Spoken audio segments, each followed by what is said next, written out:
Good morning to all of you. Welcome to GK facts. Current में जानेंगे video के अंदर। जैसे कि आपको पता होगा कि मैंने आपके लिए जो है जीके जीएस और करंट अफेयर के एक डोज को तैयार करा है, जिसमें मैं आपको 12 क्वेश्चनों का डोज देता हूं। ठीक है, किसका?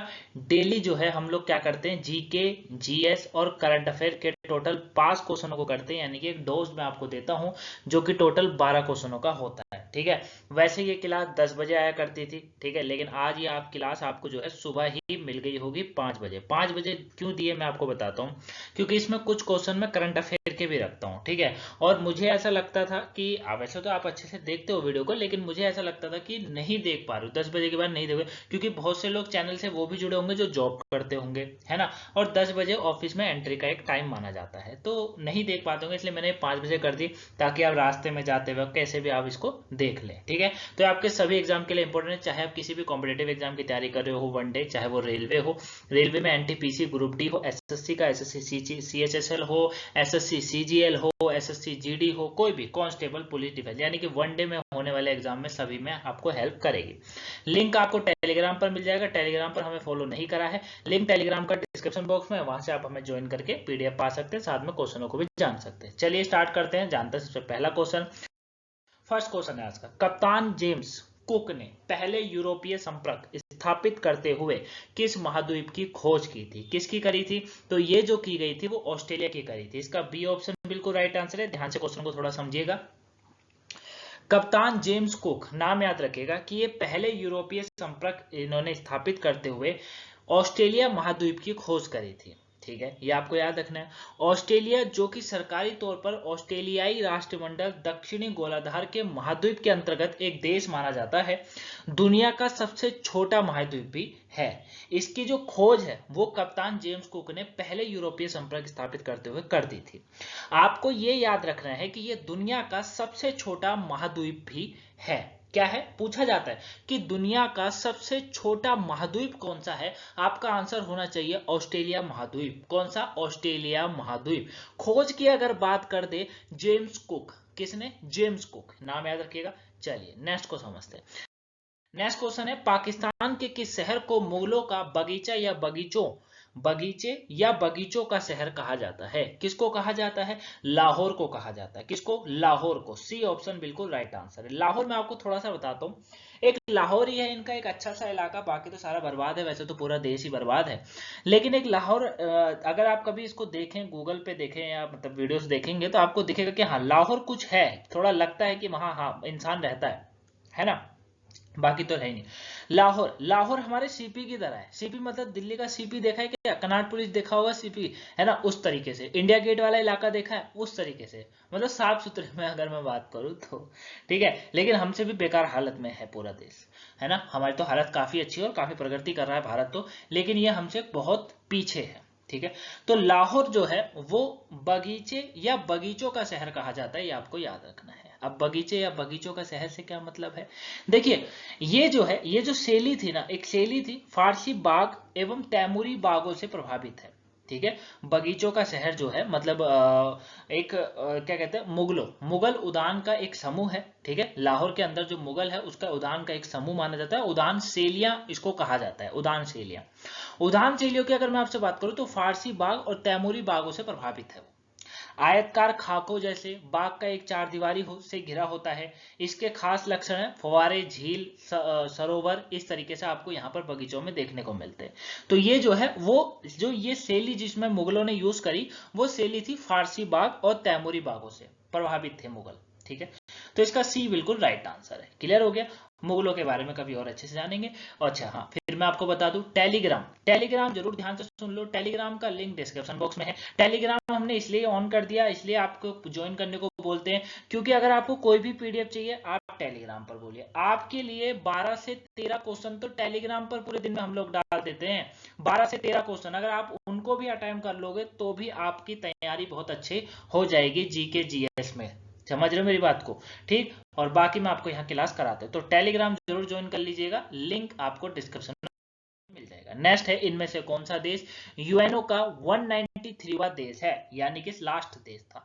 दक्षिणी सूडान, कौन है? दक्षिणी सूडान। याद रखिएगा, दक्षिणी सूडान जो है वो यूएनओ का 193वां देश है, सदस्य है। याद रखिएगा, यूएनओ यानी कि संयुक्त राष्ट्र, एक अंतरराष्ट्रीय संगठन है और कई समाचार पत्र सारा भी लिखती है ये। इसका उद्देश्य में उल्लेख है कि यह अंतर्राष्ट्रीय कानून की सुविधाजनक बनाने का सहयोग, अंतर्राष्ट्रीय सुरक्षा, आर्थिक विकास, सामाजिक प्रगति, मानव अधिकार और विश्व शांति के लिए कार्यरत है। मतलब इसका जो कार्य है वो यही है कि सभी को जो है अंतर्राष्ट्रीय सुरक्षा मिले, अंतर्राष्ट्रीय कानून में जो है उसको अच्छे सुविधाजनक बनाया जा सके, मानव की प्रगति हो सके, समाज प्रगति में मानव बढ़ सके, आर्थिक विकास हर देश का बढ़ सके, विश्व के अंदर शांति बनी रहे जो कि नहीं बनी रहती है। ये सब इसका उद्देश्य है। संयुक्त राष्ट्र की स्थापना की बात करेंगे 24 अक्टूबर 1945 को संयुक्त राष्ट्र अधिकार पत्र पर 50 देशों के हस्ताक्षर होने के साथ हुई थी। मतलब 50 देश थे जब ये 24 अक्टूबर 1945 को बना था। ठीक है बच्चा, अभी इसमें 193 देश है। क्लियर? तो इसका सी बिल्कुल राइट आंसर है। नेक्स्ट क्वेश्चन की बात करते हैं। इनमें से किस शासक ने जब्ती प्रणाली की शुरुआत करी थी? मोस्ट इंपोर्टेंट, हिस्ट्री का बार बार पूछे जाने वाला क्वेश्चन है। जब्ती प्रणाली की शुरुआत किसने करी थी? तो जब्ती प्रणाली की शुरुआत अकबर के द्वारा करी गई थी। एक महान शासक, एक महान व्यक्ति अकबर, महान व्यक्ति मैं इसलिए बोल रहा हूं क्योंकि अब महान व्यक्ति से मुझे गलत मत ले जाएगा। महान व्यक्ति बोलने का ये कि अकबर का माइंड बहुत अच्छा था। एक अनपढ़ होने के बाद भी छोटी सी उम्र में अपनी जिम्मेदारियां इसने समझ ली और फिर आगे चलकर इतना अच्छा मतलब ये बना। गलत तो नहीं था, ठीक है। जैसे इनके में चलता था कि धर्म परिवर्तन करा देने, जैसे औरंगजेब की बात करें तो उसने बाद में धर्म परिवर्तन कराया। अकबर ऐसा कुछ नहीं करता था। अकबर अपनी सामने वाली पार्टी को हराता था। ये उस समय चलता था, इसको एक्सेप्ट करो इस बात को, ये उस समय चलता था। यानी कि आप क्या कहते हैं, अपना ये आधुनिक भारत जो है, मतलब मध्यकालीन भारत में जो था ऐसा चलता था। अकबर ने क्या करा, दूसरे शासकों की तरह नहीं करता था, जैसे सामने वाले को हराया और फिर उसको मार दिया या उसकी जो है सभी धन दौलत तो लूट ही ली, साथ में बीवियों को भी लूट लिया। अकबर की ऐसी कोई नीति नहीं होती थी। अकबर एक बहुत ही बढ़िया व्यक्ति था। वैसे बढ़िया व्यक्ति था क्योंकि अकबर एक तो इसने काफी तरह के नियम चलाए और काफी चतुर राजा रहा हमेशा, ये है ना, शासक रहा। और इसकी एक नीति होती थी कि सामने वाले को हराओ, हराने के बाद उसका साम्राज्य उसको वापस लौटा दो, बस उसको अपना जो है अपने अंडर काम करवाओ। ये मुझे सबसे अच्छा लगता था, ये बहुत बढ़िया तरीका था इसका, है ना। और हिंदुओं से तो इसने खासकर बनाकर रखी, राजपूतों से खासकर बनाकर रखी, है ना, या हम लोग एक्सेप्ट करना पड़ेगा। तो अकबर ही था जिसने जब्ती प्रणाली की शुरुआत करी थी। अब जब्ती प्रणाली क्या थी मैं आपको बता देता हूं।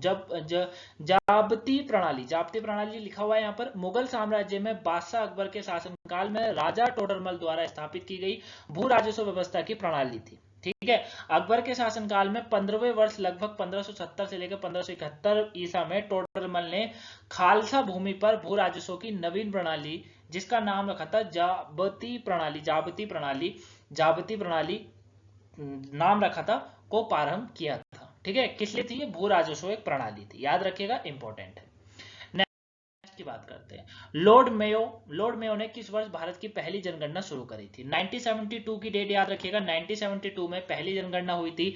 80 ठीक है, 1972 में भारत की पहली जनगणना और 1872 ईसा में लॉर्ड मेयो के शासन में हुई थी। ठीक है। भारत में पहली आधिकारिक जनगणना 1881 में लॉर्ड रिपिन के अधीन की गई थी। ये आपको याद रखना है। क्लियर? नेक्स्ट क्वेश्चन की बात करते हैं। यूरोप का गर्म कंबल का इनमें से किस जलधारा को कहा जाता है? तो यूरोप का गर्म कंबल का इनमें से किस जलधारा को कहा जाता है? गाल्फ स्ट्रीम की जलधारा, यानी कि ए बिल्कुल राइट आंसर। तो गाल्फ स्ट्रीम की जलधारा अन्य महासागरों में प्रभावित जो है ये प्रवाहित होने वाली गर्म पानी की एक प्रमुख महासागरीय जलधारा इसको माना जाता है। ठीक है, ये आपको याद रखना है, इंपॉर्टेंट है। नेक्स्ट की बात करते हैं। नेक्स्ट है मौसमी रूप से बहने वाले मीठे पानी की टोनले सैप नामक झील किस देश में स्थित है? कंबोडिया में। कहां पर? कंबोडिया के अंदर स्थित है। ये क्वेश्चन ऐसे होते हैं आपको पूरी जुबान पर याद होने चाहिए। टोनले सैप जो है नामक झील किस देश में स्थापित है, मतलब स्थित है? कंबोडिया में है, याद रखिएगा। ठीक है। 120 किलोमीटर लंबी है, ये भी याद रखिएगा। नेक्स्ट की बात करते हैं। नेक्स्ट क्या है हमारा? नेक्स्ट है ज्यूजेन की उत्पत्ति अप्रदन के किस कारक के द्वारा होती है? तो ज्यूजेन की उत्पत्ति अप्रदन किस कारक के द्वारा होती है? पवन के द्वारा। किसके द्वारा? पवन के द्वारा होती है। याद रखिएगा कि ज्यूजेन जब मरुस्थल भागों में कठोर चट्टानों के ऊपर कोमल संरचना वाली चट्टान क्षैतिज रूप से बिछता है ना, बिछी होती है, तब कोमल चट्टानों का हवा शीघ्रता से काट देती है और इससे ज्यूजोन की उत्पत्ति मानी जाती है। नेक्स्ट की बात करेंगे, एक दिवसीय महिला क्रिकेट में भारत ने किस देश पर वनडे श्रृंखला साल बाद जीता हासिल करने वाली श्रृंखला जीती है? तो जो है कौन सी जीती है ये? ठीक है, तो इसका राइट आंसर हो जाएगा ए। ठीक है, ए इसका बिल्कुल राइट आंसर है, करंट अफेयर का क्वेश्चन है ये। नेक्स्ट है 36वें राष्ट्रीय खेलों का फाइनल मुकाबले में किस राज्य की पुरुष टेबल टेनिस ने स्वर्ण पदक जीता है? किसने जीता? गुजरात ने। किसने? गुजरात ने जीता। याद रखिए पुरुष टेबल टेनिस में हाल ही में जो 36वां राष्ट्रीय खेलों की फाइनल मुकाबले में दिल्ली के खिलाफ स्वर्ण पदक इन्होंने जीत लिया है। नेक्स्ट की बात करेंगे तो नेक्स्ट है हाइपरटेंशन कंट्रोल इंटेंटिविटी के लिए भारत को किस पुरस्कार से सम्मानित किया गया है? तो किससे करा गया है? भारत को जो पुरस्कार दिया गया है वो संयुक्त राष्ट्र, ठीक है, संयुक्त राष्ट्र पुरस्कार से नवाजा गया है, ये आपको याद रखना है। क्लियर हो गया बच्चा? नेक्स्ट की बात करें, नासा के परसेवरेंस रोवर ने मंगल ग्रह के सतह से किस पदार्थ की खोज करी है? कार्बनिक पदार्थ की खोज करी है। इसका ए बिल्कुल राइट आंसर है, याद रखिएगा। ठीक है, तो ये नासा का एक जो है रोवर है जिसने मंगल ग्रह की सतह से इस पदार्थ की खोज करी है, तो ए बिल्कुल राइट आंसर है। आई होप आप 12 के 12 क्वेश्चन आप समझे होंगे, अच्छे से जाने होंगे। कोई भूल हुई हो तो कमेंट बॉक्स में जरूर बताइएगा। बाकी पीडीएफ का लिंक आपको टेलीग्राम पर मिलेगा, लाइक वहां पर जो है ज्वाइन हो जाएगा। मिलेंगे नेक्स्ट वीडियो में, तब तक के लिए thank you for watching guys, have a nice day. Thanks for watching. 5 बजे का समय याद कर लीजिए, अक्सर ये वीडियो 5 बजे सुबह हुआ करेगी। Thank you for watching guys.